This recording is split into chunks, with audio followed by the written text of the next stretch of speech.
ദില്ലി കലാപ ഗൂഢാലോചന കേസിൽ ജയിലിൽ കഴിയുന്ന ഉമർ ഖാലിദിന് ഇടക്കാല ജാമ്യം. ദില്ലി ഹൈക്കോടതിയാണ് 3 ദിവസത്തെ ഇടക്കാല ജാമ്യം അനുവദിച്ചത്. വിശദാംശങ്ങളുമായി വിഷ്ണു തലവൂർ കൂടിച്ചിരിക്കുകയാണ്. വിഷ്ണു, 3 ദിവസത്തെ ജാമ്യമാണ് അനുവദിച്ചിരിക്കുന്നത്. എന്തൊക്കെയാണ് ജാമ്യ വ്യവസ്ഥകൾ? വിശദാംശങ്ങൾ. കർശന ഉപാധികളോട് കൂടിയാണ് ഇപ്പോൾ ദില്ലി ഹൈക്കോടതി ഉമർ ഖാലിദിന് ഇടക്കാല ജാമ്യം അനുവദിച്ചിരിക്കുന്നത്.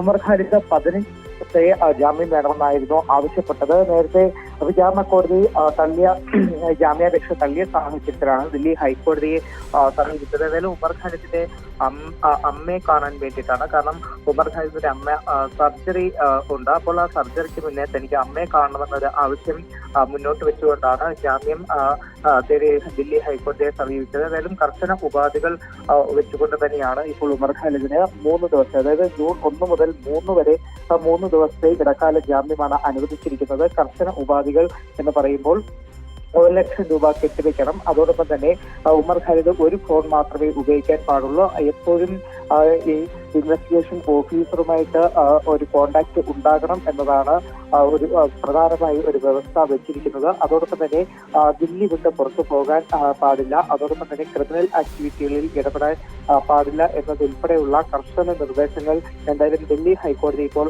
മുന്നോട്ട് വെച്ചിട്ടുണ്ട്. സിദ്ധൂരി.